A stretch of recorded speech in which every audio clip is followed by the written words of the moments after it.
नमस्कार, नयाँ बाटो कार्यक्रममा यहाँहरूलाई हार्दिक स्वागत छ। म रुबी बेलबासे। आजको हाम्रो विषय नेकपा भित्रको विवाद र त्यसले निम्त्याएको राजनीतिक अस्थिरता। 2/3 बहुमत प्राप्त सरकारलाई आफ्नै पार्टीभित्र असमझदारीबाट आज सृजना भएको परिस्थितिले देशमा छुट्टै मोड लिइसकेको छ। के आज आफ्नै पार्टीभित्रबाट यस्तो परिस्थिति सृजना गर्नु सान्दर्भिकता थियो त? यिनै राजनीतिज्ञ विषयमा विशेष कुराकानी गर्नेछौँ र कुराकानी गर्नका लागि हाम्रा स्टुडियोमा अतिथि हुनुहुन्छ। स्टुडियोमा डाक्टर गोकिलालाई स्वागत गरौँ। डाक्टर साहब, स्वागत छ कार्यक्रममा। सन्चै हुनुहुन्छ? एकदम ठीक छ। डाक्टर साहब, यो प्रधानमन्त्रीले जुन राजीनामा दिने विषय छ नि, यसमा के छ धारणा? यो खास गरिकन हामीले जुन व्यवस्था ल्यायौँ, यो व्यवस्था चाहिँ पार्लियामेन्ट्री डेमोक्रेसी जो हामीसँग छ, यो व्यवस्था चाहिँ क्यापिटलिस्टिक डेमोक्रेसी हो। यो पुँजीवादी प्रजातन्त्र हो। यो पुँजीवादी प्रजातन्त्रमा निश्चित चरित्र हुन्छ। पुँजीवादी प्रजातन्त्रको यो पुँजीवादीहरूको जे चरित्र हुन्छ, यो प्रजातन्त्रले त्यही चरित्र समाउँछ। तर यो प्रजातन्त्र पुँजीवादी प्रजातन्त्रमा अथवा संसदीय प्रजातन्त्रमा अथवा पार्लियामेन्ट्री डेमोक्रेसीमा जुन पार्टीहरूले शासन गरिरहेका छन्, उनीहरू सिद्धान्ततः सोशलिजममा विश्वास गर्छन् वा कम्युनिजममा विश्वास गर्छन्। एकातिर व्यवस्था क्यापिटलिस्टिक छ, व्यवस्था क्यापिटलिस्टिक डेमोक्रेसी छ, व्यवस्था क्यापिटलिजमको छ, तर शासन सत्ता चलाउने साथीहरू सोशलिजममा विश्वास गर्नुहुन्छ या त कम्युनिजममा विश्वास गर्नुहुन्छ। त्यसैले यो दुईवटा जुन पार्टी र व्यवस्था छ, यो व्यवस्थामा अलिकति कन्ट्राडिक्सन छ।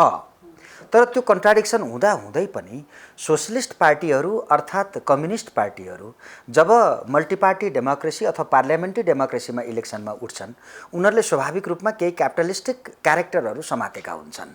जस्तै तपाईले चुनावमा जाँदाखेरि मेरो भावी प्रधानमन्त्री यो हो भनेर, जसरी पहिल्यै विभिन्न क्यापिटलिस्टिक कन्ट्रीहरूमा पुँजीवादी देशहरूमा जुन चरित्र हुन्छ, त्यो चरित्र नेपालले पनि देखाएको छ।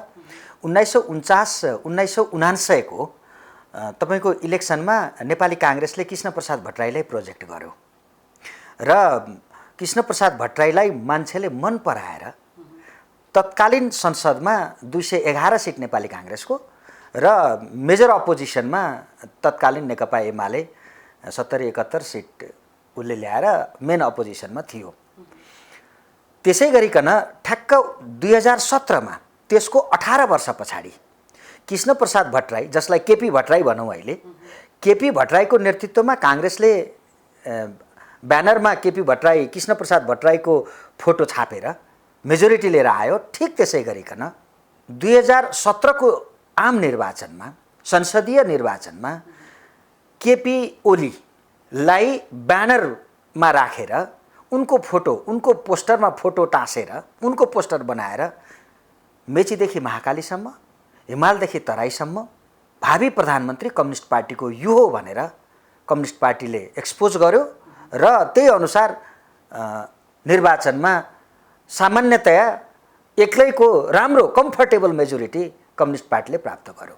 तर दुर्भाग्य छ यसमा के भने, काङ्ग्रेसले 1979 मा गरेको जुन निर्वाचन हो, त्यो निर्वाचनमा पनि कृष्णप्रसाद भट्टराई 10 महिनाभन्दा टिक्न सक्नु भएन र बलको आधारमा, जबरजस्तीको आधारमा कृष्णप्रसाद भट्टराईलाई हटाइयो र बलिया गिरिजाप्रसाद कोइराला प्रधानमन्त्री भए।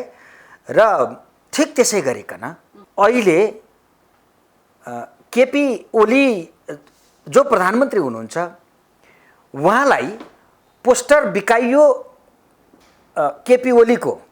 केपी ओली प्रधानमन्त्री हो हाम्रो भनेर 5 वर्षको लागि उहाँ हाम्रो प्रधानमन्त्री हो भनेर कम्युनिस्ट पार्टी चुनावमा गयो। जनताले केपी ओलीका विभिन्न पक्षलाई मन पराए र 5 वर्ष तिमीलाई सरकारमा बस्ने म्यान्डेट हामी दिन्छौँ र जनताको राम्रो काम गर, हित गर, तिम्रो अनुसार देश चलाऊ भनेर जनताले म्यान्डेट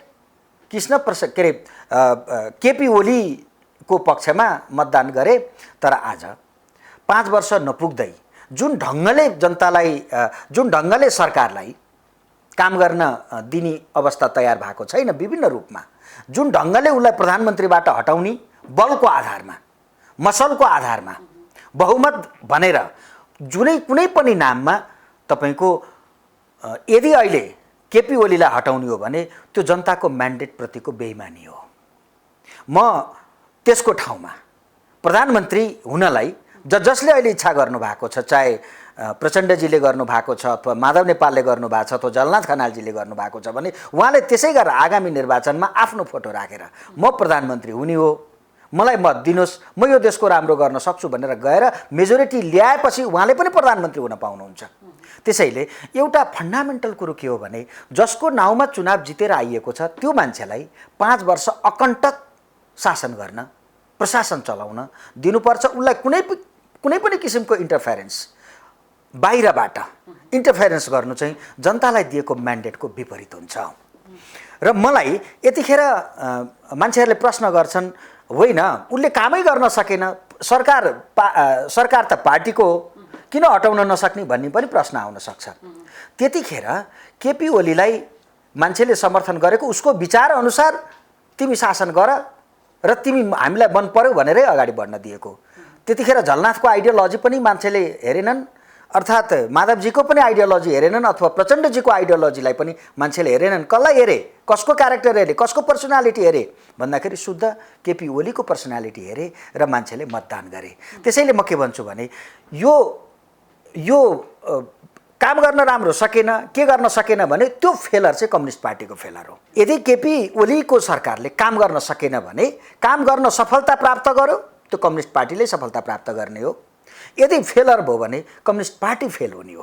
त्यसैले व्यक्तिलाई दिएको जुन जिम्मेवारी छ, जुन म्यान्डेट जनताले दिएका छन्, त्यो म्यान्डेट अनुसारको यदि हामीले अहिले हटाउन खोज्यौँ भने त्यो जोसुकै होस्, त्यो केपी ओली होस् वा मैले अघि न कृष्णप्रसाद भट्टराईको नाम लिएँ, कृष्णप्रसाद भट्टराईलाई त्यही अन्याय गर्यो नेपाली काङ्ग्रेसले, जुन अन्याय कृष्णप्रसाद भट्टराईमाथि काङ्ग्रेसले गर्यो त्यही अन्याय कम्युनिस्ट पार्टीले केपी ओलीमाथि गर्दैछ। त्यसैले मेरो आग्रह त के हो भने जसलाई देखेर, जसलाई बेचेर तपाईँ निर्वाचनमा चुनाव जित्नुहुन्छ, युद्धमा जाने बेलामा एउटाको कमान्डर एउटा हुने अनि युद्ध जितिसकेपछि त कमान्डर होइनस् भन्न पाइन्छ, त्यो नैतिक हुन्छ र? त्यो मोरालिटी हो र? त्यसैले मोरालिटी त के कुरो हो भने उहाँलाई राम्रोसँग सबैले साथ दिएर 5 वर्ष उनलाई शासन गर्न दिने हो। यदि जनताले मन पराएन भने कम्युनिस्ट पार्टीले अर्कोचोटि हार्छ, त्यसको वैकल्पिक शक्ति आउँछ। तर उनलाई बिचमै कसलाई के मन लाग्यो भनेर हुँदैन, केपी ओलीलाई मन लाग्नुपर्छ, अरूलाई मन लागेर हुँदैन। केपी ओली कन्भिन्स हुनुपर्छ, केपी ओलीलाई मन लाग्नुपर्छ, केपी ओली पोजिटिभ हुनुपर्छ कुनै पनि काममा, किनभने जनताले म्यान्डेट चाहिँ केपी ओलीलाई दिएका हुन्। म अर्को कुरो पनि भन्छु, यहाँ दुई किसिमका आइडियोलोजीहरू छन्। एउटा सरकार र पार्टी एउटै हो भन्ने आइडियोलोजी, खास गरिकन सोसलिस्टहरू, सोसलिजममा विश्वास गर्नेहरू, कम्युनिजममा विश्वास गर्नेहरू पार्टी र सरकार एउटै हो भन्छन्। क्यापिटलिजममा विश्वास गर्नेहरू पार्टी र सरकार फरक हो, तिनीहरू इन्डिपेन्डेन्ट हुन् भनेर भन्छन्। तर यहाँ 1979मा जुन चुनाव जित्नुभयो कृष्णप्रसाद भट्टराईले, काम गर्न सकेन भनेर, पार्टीको निर्देशन मानेन भनेर त्यहाँबाट हटाइएको छ र स्वयं गिरिजाप्रसाद कोइराला पनि पार्टीले सपोर्ट गरेन भनेर उहाँ मध्यावधि निर्वाचनमा जानुभएको छ। त्यसै गरिकन अहिले पार्टीले भनेको सरकारले मानेन भनेर अहिले केपी ओलीको सरकारमाथि पार्टीका मानिसहरूले आरोप लगाइरहेका छन्। त्यसैले यतिखेर सिद्धान्तको द्वन्द्व केमा छ भने पार्टी हो, पार्टी चाहिँ एउटा ग्रुपको हुन्छ, सरकार चाहिँ देशको हुन्छ। त्यसैले क्यापिटलिस्ट एप्रोच राख्नेहरू, पुँजीवादी प्रजातन्त्रमा विश्वास गर्नेहरू पार्टी र सरकार अलग हुन्, त्यसैले सरकारले फङ्सन इन्डिपेन्डेन्ट गर्नुपर्छ, पार्टीले फङ्सन इन्डिपेन्डेन्ट गर्नुपर्छ, एकले अर्कालाई इन्टरफेयर गर्न चाहिँ पाइँदैन भन्ने सिद्धान्त क्यापिटलिस्ट पुँजीवादी चरित्रका मानिसहरूले, पुँजीवादी प्रजातन्त्रमा, पुँजीवादमा विश्वास गर्नेहरूले पार्टी र सरकार फरक हो भनेर भन्छन् र एकले अर्कालाई इन्टरफेयर गर्दैनन्। जस्तै पुँजीवादी देशहरू, अमेरिका भयो, इङ्ल्यान्ड भयो, तपाईँ जापान भनौँ, अस्ट्रेलिया भनौँ, यी देशहरूमा पार्टीले सरकारलाई कमान्ड गर्दैन, त्यो पुँजीवादी प्रजातन्त्र भएको देशमा। तर हामी कहाँ प्रजातन्त्र चाहिँ पुँजीवादी भयो, मान्छे चाहिँ समाजवादी र साम्यवादी भए। उनीहरूको धङधङी के छ भने पार्टीले भनेको सरकारले मान्नुपर्छ, किनभने सरकार भनेको पार्टीको प्रोडक्ट हो, बाई प्रोडक्ट हो त्यो भन्ने मेन्टालिटीले गर्दाखेरि तपाईँले यो सरकारले जे जति काम गर्छ त्यो पार्टीको निर्देशनमा हुनुपर्छ भनेर यदि पार्टीले भने मानेन भने सरकारले फङ्सन गर्न सक्दैन भन्ने कुरो यो किसिमको जुन यो चिन्तन प्रणाली छ। त्यसैले मैले अघि नै भने यो प्रजातन्त्र पुँजीवादी प्रजातन्त्र हो। यदि पुँजीवादी प्रजातन्त्रमा पुँजीवादी चरित्रले अगाडि बढ्न सकिएन भने यो प्रजातन्त्र टिक्दैन। त्यसैले साम्यवादी र समाजवादमा विश्वास राख्न त पाइयो, तर सरकारमा गइसकेपछि त्यो चरित्र नदेखाउने हो भने यो व्यवस्था अथवा सरकारहरू किन हाम्रा सरकारहरू टिकेनन्? रुबीजी, नेपालको 70 वर्षको इतिहासमा 47वटा सरकार परिवर्तन भएका छन्। यो 20 वर्षमै 19वटा सरकार बनेका छन्। त्यसैले मेरो आग्रह के छ भने यदि हामीले सरकारलाई इन्डिपेन्डेन्ट काम गर्न दिएनौँ, पार्टीले इन्डिपेन्डेन्ट फङ्सन गर्न सकेन भने नेपालको प्रजातन्त्र, नेपालको डेमोक्रेसी सधैँ यो यस्तै ऱ्याङमै चल्ने हो। त्यसैले मेरो आग्रह के हो भने अहिले जुन त्यो जोसुकै प्रधानमन्त्री होस्, जसको नाउँमा चुनावमा हामी जान्छौँ, त्यसले 5 वर्ष अकण्टक रूपमा काम गर्न पाउनुपर्छ र सबैले उसलाई समर्थन गर्ने हो र जहाँ जहाँ अप्ठ्यारो हुन्छ त्यहाँ बसेर छलफल गर्ने हो। डाक्टर साहब, जस्तै पार्टीभित्र जुन स्थायी कमिटीको एउटा हैसियत हुन्छ नि, त्यो हैसियतको हिसाबमा जस्तै स्थायी कमिटीको हैसियतले पनि त बहुमतमा यदि उहाँलाई राजीनामा दिन माग्छ भने प्रधानमन्त्री चयन पनि त त्यसरी नै हुने हो। राजीनामा दिन माग्दा राजीनामा दिने कि नदिने त्यो नैतिकता हो कि होइन? यो पार्टीको जुन संसदीय समिति छ, संसदीय समिति पार्लियामेन्ट्री पार्टी छ, त्यहाँ पार्लियामेन्ट्री पार्टीमा टेस्ट हुनसक्छ, तर कम्युनिस्ट पार्टीले त्यसको विभिन्न समितिका नाउँमा उनीहरूलाई उनीहरूको विधानअनुसार गाइडेड हुने हुन्थे। सबै पार्टीको विधानअनुसार सरकारलाई चलाउन मिल्दैन। सरकार हाम्रो पार्लियामेन्ट्री सिस्टम अनुसार चल्छ। त्यो काङ्ग्रेस, कम्युनिस्ट अथवा जोसुकैले सरकार चलाओस्, त्यो पार्लियामेन्ट्री सिस्टम जो विधान हामीले बनाएका छौँ पार्लियामेन्टमा, सरकारले देशले जुन विधान बनाएको छ त्यो विधानअनुसार सरकार चल्छ। पार्टीले बनाएको विधानअनुसार उनका पार्टीहरू चल्छन्। पार्टी भनेको सानो एउटा ग्रुप हो, एउटा समूह हो भने सरकार भनेको यो सिङ्गो देशको सरकार हो। त्यसैले पार्लियामेन्ट्री डेमोक्रेसीमा सरकार सोझै उसको पार्लियामेन्टेरियनप्रति रेस्पोन्सिबल हुन्छ, सोझै संसदप्रति रेस्पोन्सिबल हुन्छ। उसले जब लुज गर्छ संसदमा, उसले बहुमत जब लुज गर्छ, सो त हामी वेस्टमिन्स्टर सिस्टम हो नि हाम्रो बेलायतको जस्तै हो। जब मेजोरिटी उसले कमान्ड गर्दैन, जब उसले मेजोरिटी कमान्ड गर्न सक्दैन, त्यतिखेर सो त सरकार जान्छ। मेजोरिटी कमान्ड गर्नेले प्राइम मिनिस्टरसिप उसले लिन्छ। त्यसैले हामीले जुन सिस्टम वेस्टमिन्स्टर सिस्टम भनेका छौँ, इस्टमिनिस्टर भनेको छैन, वेस्टमिन्स्टर सिस्टम भनेर जुन हामीले बेलायतको सिस्टम जुन इन्ट्रोड्युस गऱ्यौँ नेपालमा, यसको मतलब पार्लियामेन्टप्रति सरकार पार्लियामेन्टप्रति रेस्पोन्सिबल हुन्छ, उसका पार्लियामेन्टेरियनप्रति रेस्पोन्सिबल हुन्छ र उसको पार्टीका सांसदहरूले मेजोरिटी कमान्ड गरन्जेल त्यो प्रधानमन्त्री पदमा रहिरहन्छ। यदि पार्टीका मान्छेलाई यो सरकार राम्रोसँग चलेन अथवा मेरो भनाइअनुसार चलेन अथवा उसको भनाइअनुसार चलेन भनेर जो विगतदेखि 70 वर्षदेखि हामीले गलत प्र्याक्टिस गरेर 1.5 वर्ष पनि सरकार टिकाएका छैनौँ, यो अभ्यास फेरि पनि सुरु गर्ने हो भने जनताले दिएको 2/3 म्यान्डेटको अर्थ के भयो र? किन दिने अर्कोचोटि म्यान्डेट? यदि फेरि कोलिसन गभर्मेन्ट बनाउने, फेरि पार्टी फुट्ने, फेरि पार्टी र सरकारको बिचमा, गभर्मेन्टको बिचमा स्टेट र पार्टीको बिचको कन्फ्लिक्ट भइरहने हो भने, रुलिङ पार्टीको बिचमा यस्तो द्वन्द्व आइरहने हो भने तपाईँ यो मेजोरिटी जनताले किन दिने? यो डेमोक्रेसी किन चल्छ? यो फेडरलिजम किन चल्छ? त्यही त डाक्टर साहब, जस्तै हामी मेजोरिटी नै अहिले कहिले भन्छन् प्रधानमन्त्री एउटा पार्टीको, उप प्रधानमन्त्री अर्को पार्टीको भएर पनि अलिकति कुरा नमिलेर यो सरकार यस्तो भयो भने अब 2/3 मतले यत्रो जितेर पनि यो सरकार हामीलाई प्रुभ गर्न अलिकति हामी जनता त अलि अन्यलमा नै छौँ। यो स्क्याभेन्जिङ पोलिटिक्स भन्छन्, एउटा टर्म छ, यो मलाई साउथ अफ्रिकाबाट आएको टर्म हो, यो स्क्याभेन्जिङ पोलिटिक्स भन्छन्। यसमा चाहिँ के हुन्छ भने जस्तै अब अफ्रिकन कन्ट्रीहरूमा चाहिँ लाइनले हन्ट गर्छ अनि हाइनाहरूले त्यो ग्रुप मिलाएर एउटा लाइनलाई लखेटेर उसको होइन खाइदिन्छन् नि, हो यस्तै शिकार एउटाले गर्ने, काम एउटाको नाममा हुने। उसले त्यो एचिभमेन्ट गरिसकेपछि, ऊ सक्सेस भइसकेपछि अनिखेरि मेजोरिटीको नाउँमा गर्नु चाहिँ यो चाहिँ स्क्याभेन्जिङ पोलिटिक्स भन्छन्। यो अफ्रिकनहरूले कोइन गरेको टर्म हो, बडो राम्रो शब्द छ यो स्क्याभेन्जिङ पोलिटिक्स चाहिँ गर्नु हुँदैन। त्यसले राजनीतिक नैतिकता दिँदैन।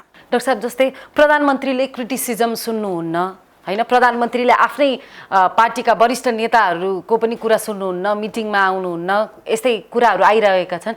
यसमा हाम्रो यो नयाँ बाटोको प्रोग्रामबाट हामी के जनतालाई यो कुरा स्पष्ट गर्न सक्छौँ? एक्ज्याक्टली, म यसमा अलिकति यसको साइकोलोजिकल पक्ष के छ भने मान्छेले क्रिटिसिजम सुन्न सामान्यतया नर्मल बिहेभियरले क्रिटिसिजम सुन्न मान्छेले चाहँदैन किनकि त्यो अननेचुरल हुन्छ।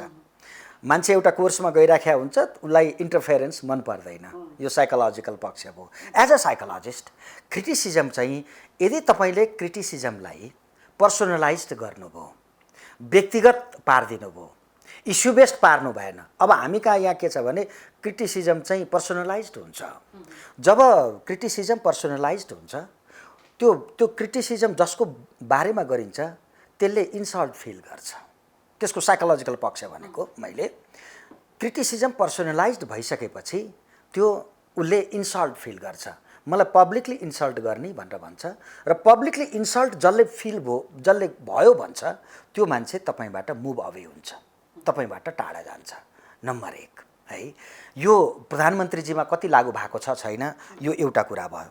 अर्को कुरो, हामी क्रिटिसिजममा एउटा साइकोलोजीमा टर्म छ फिनिश द टार्गेट भनेर भन्छौँ। फिनिश द टार्गेट, जसलाई टार्गेट गरिन्छ त्यसको आइडेन्टिटीलाई फिनिस गर्ने। जस्तै म एउटा इक्जाम्पल दिउँ, कुनै एउटा युवाले एउटा पसल चलाइराखेको थियो, तर पसलमा अलिकति घाटा लाग्यो भने तपाईँले उसलाई सल्लाह दिने बेलामा बाबु तिमीलाई घाटा लाग्यो, अब तिमी यो पसल छोड, तिमी जब गर्न जाऊ भन्यो भने सम्भवतः उसलाई त्यो चित्त बुझ्दैन।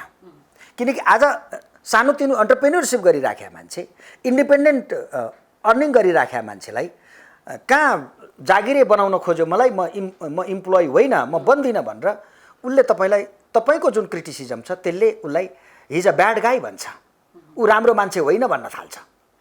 तपाईँलाई उसले क्रिटिसिजम गर्ने मान्छेलाई जसले रिसिभ गर्छ क्रिटिसिजम, उसले तपाईँलाई ब्याड गाई भनिसकेपछि, यो राम्रो मान्छे होइन भनिसकेपछि तपाईँसँग उसले कम्युनिकेसन ब्रेक गर्छ। त्यसैले दुईवटा कन्डिसन, जब तपाईँ क्रिटिसिजमलाई पर्सनलाइज्ड गराउनुहुन्छ, इन्डिभिजुअल तपाईँसँग भाग छ, इस्यु बेस्ड गराउनुहोस् त्यसलाई। जब तपाईँ क्रिटिसिजमलाई फिनिश द टार्गेटको अनुसार जानुहुन्छ, डिस्ट्रक्टिभ ढङ्गले जानुहुन्छ, त्यसको आइडेन्टिटी समाप्त गरिदिनुहुन्छ, अथवा ऊ हिँडिरहेको कोर्सबाट 180 डिग्री परिवर्तन गराउन खोज्नुहुन्छ, उसले त्यसलाई एक्सेप्ट गर्दैन र तपाईँ सजेस्ट दिने मान्छे काउन्सिलर हुनुहोस् अथवा तपाईँ एक्सपर्ट हुनुहोस् अथवा उसको रिलेटिभ हुनुहोस्, त्यसले तपाईँलाई ब्याड गाई भन्छ, यो राम्रो मान्छे होइन। त्यसैले मलाई यो लेभलको सजेस्ट गर्यो उसले भन्छ, उसले कम्युनिकेसन तपाईँको ब्रेक गर्छ। यो दुईटा कन्डिसन भयो। यो कन्डिसन प्रधानमन्त्रीमा कति लागू भएको छ छैन। म सुन्छु प्रधानमन्त्री पनि छोड्नुपर्छ, पार्टी अध्यक्ष पनि छोड्नुपर्छ, अनि राजनीति गर्ने मान्छेले दुईटा छोडेपछि के भजन कीर्तन गरेर बस्छ त? हो, फिनिश द टार्गेट यहाँ अलिकति लागू भएको छ। क्रिटिसिजमलाई पर्सनलाइज्ड अलि बढी भयो कि तपाईँले गएर यो पनि मिल्दैन ऊ पनि मिल्दैन भनेर चोरी औँला नाकमाथि लगेर भन्न थालेपछि त मान्छेलाई स्वाभाविक रूपमा ऊ तपाईँबाट अलिकति मुभ अवे हुने भयो नि त। यो साइकोलोजिकल एस्पेक्ट भयो। तपाईँले त्यसलाई इस्यु बेस्ड गराउनु भयो, त्यसलाई तपाईँले अब्जेक्टिभ बेस्ड गराउनु भयो भने, जस्तै म एउटा इक्जाम्पल दिउँ, प्रधानमन्त्रीजीले एमसिसी अहिले पास गराउन खोजेको जस्तो देखिया छ, उहाँले त्यो देखाउनु भएको छ। एमसिसीका अब्जेक्टिभ के छन्? तपाईँले अब्जेक्टिभमा जानुहोस्। एमसिसीको अब्जेक्टिभमा अरू 10वटा कुरा केही पनि थिएनन्, तर एमसिसीलाई अब्जेक्टिभबाट बाहिर गएर असाध्यै ठुलो विरोध गर्ने काम भयो। एमसिसीको अब्जेक्टिभ ठिक छ, तर एमसिसीको जुन मेथड छ त्यसको इम्प्लिमेन्टेसनको, यसका टुल्सहरू जे छन्, यसका टेक्निक्सहरू जे छन् हैन, मोबिलाइजेसनका मेथडहरू जे छन्, त्यसमा चाहिँ सुधार गर्नुपर्छ भनेर तपाईँले यो अब्जेक्टिभ केन्द्रित हुनु भइदिएको भए त्यो कन्स्ट्रक्टिभ क्रिटिसिजम हुन्थ्यो। त्यसैले मैले के भन्न चाहेँ भने, तपाईँ जति अब्जेक्टिभ हुनुहुन्छ, मिसन केन्द्रित हुनुहुन्छ, तपाईँ जति त्यसको अब्जेक्टिभलाई फोकस गर्नुहुन्छ, एमलाई फोकस गर्नुहुन्छ र त्यो एम अथवा अब्जेक्टिभ प्राप्त गर्नको लागि उसले प्रयोग गरिरहेको टुल्सहरू, टेक्निक्सहरू होइन, प्रोसेसहरू कहाँ गल्ती छन्, यो प्रोसेसमा चाहिँ तपाईँ सुधार गर्नुहोस् भन्ने हो भने तपाईँलाई त्यो मान्छेले फलो गर्न थाल्छ। तपाईँले उसको पोजिटिभ एस्पेक्टलाई इन्हान्स गरिदिनु भयो भने, त्यसलाई देखाइदिनु भयो भने, त्यसको पोजिटिभिटीलाई देखाइदिनु भयो भने त्यो मान्छेले तपाईँलाई फलो गर्छ। यो उसको पोजिटिभ एस्पेक्टलाई देखाउने। तर हामीले अलिकति डिस्ट्रक्टिभ, अलिकति नेगेटिभ क्रिटिसिजम, अलिकति डिस्ट्रक्टिभ क्रिटिसिजम हामीले जब मान्छेको बिचमा गर्न थाल्छौँ, स्वाभाविक रूपमा तपाईँबाट मान्छे टाढा हुन्छ। त्यसैले मैले चाहेको कुरो के हो भने, घर चलाउनलाई पनि, 5 जनाको परिवारमा पनि हामी क्रिटिसिजमलाई डिस्ट्रक्टिभ ढङ्गले, पर्सनलाइज्ड ढङ्गले होइन, इन्सल्ट हुने गरिकन पब्लिकली उसलाई नाङ्गो हुने किसिमले जब हामी एकअर्कालाई क्रिटिसाइज गर्छौँ पक्कै पनि त्यसबाट मान्छेमा परिवर्तन आउँदैन। क्रिटिसिजम किन गरिन्छ भने टु चेन्ज, पोजिटिभ चेन्जको लागि, राम्रोको लागि हामी क्रिटिसिजम गर्छौँ।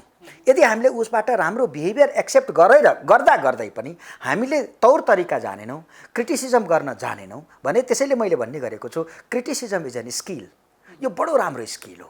मान्छेलाई सुधार्नलाई क्रिटिसिजम गर्नुपर्छ, तर क्रिटिसिजम गर्न जानिएन भने मान्छे तपाईँबाट भाग्छ, सम्भवतः मुभ अवे हुन्छ। त्यसैले सम्भवतः प्रधानमन्त्रीको केसमा पनि क्रिटिसिजम उहाँले उनकै घरमा गएर, उनी नै बसेको ठाउँमा गएर ग्रुप मिलेर उनलाई आफू वरिपरि राखेर उनलाई तथानाम पर्सनलाइज क्रिटिसिजम गर्न थालेपछि सम्भवतः त्यो कसैलाई पनि एकचोटि प्राइम मिनिस्टरको ठाउँमा त्यो सिन कल्पना गर्नुहोस् र हामी कुनैले पनि त्यही सिनमा बस्ने हो भने सम्भवतः त्यो अरू नर्मल मान्छेले पनि त्यो टोलरेट गर्दैन। त्यसैले मेरो आग्रह त के छ भने क्रिटिसिजम यो स्किल हो। यो क्रिटिसिजम तपाईँले राम्रो काम गर्नको लागि क्रिटिसिजम गर्नुपर्छ, तर यो स्किल तपाईँले बिल्डअप गर्नु पर्यो। खालि भाइलेन्टली मुग्रो देखाएर, मुड्की देखाएर मात्रै, तपाईँले मसल देखाएर मात्रै क्रिटिसिजम गरेर चाहिँ मान्छेमा परिवर्तन आउँछ जस्तो मलाई लाग्दैन। त्यसैले प्रधानमन्त्रीले जो सुन्नुभएको छैन भन्ने तर्क आउँछ, उहाँ बस्नुहुन्न, उहाँ इग्नोर गर्नुहुन्छ भन्ने कुरो छ। यो इग्नोरमा मैले अघि भनेका दुईवटा, आइदर तपाईँको क्रिटिसिजम पर्सनलाइज भएको छ वा तपाईँले फिनिस द टार्गेटको पोलिसी एडप्ट गर्नु भएको छ। त्यसो गर्दाखेरि चाहिँ तपाईँसँग सँगै हिँड्ने जुन सहयात्री हो, कमरेड भन्नुहुन्छ तपाईँ सम्मानका साथ, हो त्यो सँगै हिँड्ने कमरेडलाई गर्ने जुन क्रिटिसिजम हो त्यो क्रिटिसिजमको तरिका अलि भएन कि। त्यही त है डाक्टर साहब, जस्तै क्रिटिसिजम गर्दाखेरि उहाँलाई अहिले हेल्थ नै टार्गेट भइरहेछ नि त। उहाँ अहिले अस्वस्थ हुनुहुन्छ, उहाँले काम गर्न सक्नु, अस्वस्थतामा पनि उहाँले राइट डिसिजन लिएर काम गरे त कामै त हुने होइन, छैन। हेल्थ भन्ने कुरा त मान्छेको बिग्रिन्छ, सुध्रिन्छ, त्यो त आफ्नो हातको कुरा पनि भएन, त्यो पनि हुनसक्छ है। त्यसैले कमजोरीलाई हिट गर्नुभयो भने त्यो डिस्ट्रक्टिभ क्रिटिसिजम हो। तपाईँले विकनेसमा हिट गर्ने काम चाहिँ डिस्ट्रक्टिभ क्रिटिसिजमले गर्छ। कन्स्ट्रक्टिभ वा पोजिटिभ क्रिटिसिजमले चाहिँ विकनेस सबैसँग हुन्छ, त्यसलाई स्ट्रेन्थमा परिवर्तन गराउने। एक्लै डिसिजन लिएर काम गर्नुभयो प्रधानमन्त्रीले भन्ने कुरा हुन्छ। के थाहा प्रधानमन्त्रीको पोस्टमा कुनै बेला झट्टा एक्लै पनि डिसिजन लिनुपर्ने सिचुएसन पनि त आएको हुनसक्छ। एकदम होइन, एक्जिक्युटिभ पावर जोसँग हुन्छ उसले त्यो कानुनले दिएको, संविधानले दिएको, नीति नियम र प्र्याक्टिसले दिएको सम्पूर्ण अधिकार प्रयोग गरेर उसले काम गर्न पाउनुपर्छ भन्ने मान्छे हो म। उसलाई त्यसैले म भन्छु यो ग्रुपिजम गरेर जुन ग्रुपको राजनीति हामीले सुरुवात गरौँ 7 सालदेखि, ग्रुप बनाउने र कमजोर मानिसहरूले ग्रुप फर्मेसन गर्ने र ग्रुप फर्मेसन गरेर ग्रुपको एउटा होलिगानिजम चलाउने, हाहा र हु गर्दै जुन राजनीति हामीले सुरुवात गरौँ, यो हाहुको राजनीति सुरु गऱ्यौँ, यसले अहिले पनि दिमाग होइन मसल चलाउने बुद्धि हामीलाई दियो। बहादुर, हामी मसल चलाउँदा बहादुर भयौँ, हामी टाउको गनेर बहादुर भयौँ। टाउको गनेर मान्छे बहादुर हुँदैन, बुद्धि लगाएरै हो बहादुर हुने। डाक्टर साहब, विवाद त उत्कर्षमै पुगेको छ, अब के नेकपा फुट्छ नै त? यसमा मेरो भनाइ के छ भने नेपालमा लगभग 100 वर्षभन्दा बेसी राणाहरूले शासन गरे। राणाहरू बडो बलिया थिए, राणा शासन बलियो थियो, राणाहरू बलिया थिए, तर नेपाली जनता अत्यन्तै कमजोर भए। राणा बलियो हुँदाखेरि नेपाली जनता कमजोर भए, नेपाल राष्ट्र कमजोर भयो। राणा शासन हटेपछि केही वर्ष पछाडि पञ्चायती व्यवस्था आयो। पञ्चायती व्यवस्थामा पनि दरबार बलियो भयो, तर दरबार बलियो भयो तर जनता कमजोर भए, राष्ट्र कमजोर भयो। कमजोर जनता बसेको राष्ट्र बलियो हुँदैन। त्यस्तै 46 साल पछाडि काङ्ग्रेस र कम्युनिस्ट सत्तामा आए र काङ्ग्रेस र कम्युनिस्ट बलिया भए, जनता कमजोर भए, राष्ट्र कमजोर भयो। त्यसैले तपाईँ सत्तामा बस्ने मानिस बलियो भयो भने जनता कमजोर हुन्छन्, सत्तामा बस्ने मान्छे बलियो भयो भने, त्यो दल बलियो भयो भने राष्ट्र कमजोर हुन्छ। त्यसैले मैले आग्रह गर्न चाहेको कुरो के हो भने कम्युनिस्ट पार्टी बलियो हुँदा, काङ्ग्रेस पार्टी बलियो हुँदा जनता कमजोर हुँदो रहेछन्। त्यसैले हामीले देश कमजोर हुँदो रहेछ। त्यसैले तपाईँ बलियो भएको देशको हितमा छैन। तपाईसँग टोटल रिसोर्स तपाईँले क्याप्चर गर्ने, टोटल ह्युमन रिसोर्स पनि तपाईँले क्याप्चर गर्ने, फन्ड र फाइनेन्स पनि तपाईँले क्याप्चर गर्ने, अनि जनता चाहिँ हेरेको हेरै गर्ने। तपाईँ बलियो हुँदै जाँदाखेरि दल र स्टेटमा फरक भिन्नता आएन, तपाईँ पार्टी र स्टेटमा भिन्नता नहुने भयो, पार्टी नै स्टेट हुने भयो, स्टेट नै पार्टी हुने भयो र यो एकअर्कामा सिनोनिमस हुने भयो। तपाईँ अत्याचार गर्दै जानुहुन्छ, जनता हेरेको हेरै गर्छन्। राम्रा गाडी तपाईँकै मात्र हुन्छन्, राम्रो घर तपाईँकै मात्र हुन्छ, जनताको राम्रा लुगा तपाईँले मात्र लाउनुहुन्छ, तपाईँकै चाडपर्व राम्रा हुन्छन्, तपाईँका परिवार देश विदेश डुल्छन्, तर जनता हेरेको हेरै हुन्छ। त्यसैले मैले चाहिँ धेरै पैसा पाउने जब तपाईँहरूले पाउनुहुन्छ, जनताले कलेक्सन गरेको ट्याक्स तपाईँहरूले नै इम्ब्लेज गर्नुहुन्छ, तपाईँले सक्नुहुन्छ, त्यहाँ कसैले क्वेसन गर्न पाउँदैन। अहिले कोरोनामा जनता रोइरहेका छन्, तर तपाईँहरूले इन्जोय गरिरहनु भएको छ। तपाईँहरू तलब आफै तोक्नुहुन्छ, जनतालाई सोध्नुहुन्न, जनताको ट्याक्सको तलब हो त्यो, तर जनतालाई कहिले क्वेसन गर्नुहुन्न। किन? तपाईँहरू साह्रै बलियो हुनुभयो। तपाईँले गर्ने अत्याचारको प्रतिवाद जनता गर्न सक्दैनन्, तपाईँले गरेको अत्याचारको जनता बोल्न सक्दैनन्, तपाईँले अत्याचार गरेको गरै गर्नुहुन्छ, जनताले बोल्न सक्दैनन्, पत्रकारहरू कमजोर हुन्छन्। म एउटा इक्जाम्पल दिउँ, जस्तै इतिहासमा माओ सेतुङ once upon a time in the history, Mao Zedong was a liberator for Chinese people, है, उहाँ लिबरेटर हुनुहुन्थ्यो। तर 2 करोड 50 लाख मान्छे माओ सेतुङले मार्नु भएको छ। हिटलर इलेक्सनबाटै आएका हुन्, 11 करोड मान्छे लगभग हिटलरले मारेका छन्। लेनिन र स्टालिनले विभिन्न डाटा अनुसार 11-12 करोड मान्छे उनीहरूले पनि मारेका छन्। हिजो अस्तिको रबर्ट मुगाबे जिम्बाब्वेको राष्ट्रपति 20,000 मान्छे एउटै जातका एकै ठाउँमा खाल्टोमा खनेर मारिदिए। They all are left, they all are socialist. तपाईँ जे जति कुरा सोशलिस्ट प्रोपेगेन्डाबाट आउँछ, यो सोशलिस्ट प्रोपेगेन्डामा they finance the journalism, they finance to journalist. र उनीहरूले कहीँ हिटलरको कुरो आउँछ, तानाशाहीको कुरो गर्दाखेरि हिटलरको कुरो गर्छन्, तर कहिले स्टालिन, लेनिन, माओ सेतुङ, किम इल सुङको नाम आउँदैन। किन? The finance and journalism. तिनीहरूले पत्रकारहरूमाथि हस्तक्षेप गरेका हुन्छन्, तिनीहरूले लगानी गर्छन्। त्यसैले जहाँ सोशलिजम कडासँग अगाडि बढ्छ, जहाँ कम्युनिजम कडासँग अगाडि बढ्छ, त्यहाँ पत्रकारहरू पनि चुप्प लाग्छन्। फलस्वरूप जनता जति अत्याचार गरे पनि, जति अन्याय गरे पनि तपाईँ जनता चुप्प लाएर बस्नुपर्ने स्थिति हुन्छ। त्यसैले मेरो आग्रह त के हो भने, तपाईँ बलियो हुँदाखेरि, चाहे त्यो राणा शासन बलियो भएको होस्, चाहे त्यो पञ्चायत बलियो हुँदा जनता कमजोर भएको स्थिति होस्, चाहे काङ्ग्रेस र कम्युनिस्ट बलियो हुँदा जनताको यो हालत, यो दर्दनात्मक स्थिति भएको होस्, त्यसैले म दलहरू कमजोर हुन् भन्न चाहन्छु। त्यति पनि बलियो नहुनुहोस् तपाईँ जहाँ जनता कुनै पनि आफ्नो आवाजलाई उठाउन नसकुन्। तपाईँको तानाशाही चलिरहोस्, तपाईँको दादागिरी चलिरहोस्, तपाईँ ठेक्कापट्टामा मनपरी गर्नुहुन्छ, 20औं-30औं वर्षसम्म एउटा पुल बनाउनुहुन्न, सबै पैसा खाएर सक्नुहुन्छ, तर जनता कहीँ प्रश्न गर्न सक्दैनन्। तपाईँ यति बलियो भइसक्नुभयो। अहिले नेपालमा काङ्ग्रेस र कम्युनिस्ट दिनलाई रात, रातलाई दिन पार्न सक्छन्, महिलालाई पुरुष, पुरुषलाई महिला पार्न सक्छन्। यति बलिया छन् कम्युनिस्ट पार्टी, तर जनता कति निर्दय छन्। त्यसैले मैले देश कति निर्दो छ, कति कमजोर छ, त्यसैले मैले आग्रह गर्न चाहिँ तपाईँ, if socialist becomes stronger, weaker the people will be, weaker the nation will be. Socialist र कम्युनिस्टहरू जति बलियो हुन्छन्, जनता र देश त्यत्तिकै कमजोर हुन्छ। त्यसैले मैले यो प्रेमाइसिसमा, यो एसम्सनमा तपाईँहरू त्यति मात्रै बलियो हुनुहोस् जति तपाईँलाई चाहिन्छ। 3 करोड पपुलेसन छ, तर काङ्ग्रेस र कम्युनिस्टसँग 20 लाख सेना छ। त्यो सेनाले शेरबहादुरजीले बोल्दाखेरि जेसुकै बोल्नु शेरबहादुरजीले ताली पिट्ने जनता 20 लाख मानिस, 10 लाख मानिस उनका क्याडर छन्, ताली पिट्छन् एकैचोटि। प्रचण्डले काठमाडौँमा कुम हल्लाउँदाखेरि मेचीदेखि महाकालीका 12 लाख 15 लाख क्याडरहरूले कुम हल्लाउँछन्। केपीजीको भाषणमा हैन, कथामा अर्को 15 लाखले ताली पिट्छन्, तर जनता कमजोर भए। त्यसैले मेरो आग्रह त के छ भने, तपाईँ त्यति मात्रै बलियो हुनुहोस् जतिखेर जनता बलियो पार्न सक्नुहुन्छ। अहिले तपाईँहरू असाध्यै बलियो हुनुभयो, जनता असाध्यै कमजोर भए, नेसन असाध्यै कमजोर भयो। फलस्वरूप तपाईँले गरेको अत्याचार र अन्यायको मुखरित हुन पाएन। र यहाँसम्म कि यही किसिमको बलियो तपाईँहरू कम्युनिस्ट पार्टी हुँदै जाने हो भने, यही किसिमले कम्युनिस्ट पार्टी बलियो हुँदै जाने हो भने यहाँको जर्नलिजम पनि सकिन्छ, यहाँको पत्रकारिता पनि सकिन्छ।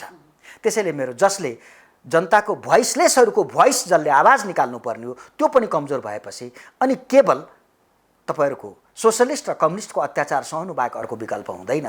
त्यसैले मेरो आग्रह त के छ भने, यति धेरै बलियो पनि नहुनुहोस् तपाईहरु। धन्यवाद डाक्टर साहब। Thank you. आज हामीले राजनीतिमा भएको उथलफुथलको लागि जुन समाधान र सुझावहरू हाम्रा अतिथि प्रोफेसर डाक्टर गोपीलाल न्यौपानेले दिनुभयो। अर्को हप्ता नयाँ विषयवस्तुका साथ उपस्थित हुने नै छौँ। त्यतिन्जेलका लागि हामी सबैलाई बिदा दिनुहोस्। सत्य, तथ्य र निष्पक्ष समाचारका लागि हेर्दै रहनुहोला माउन्टेन टेलिभिजन। नमस्कार।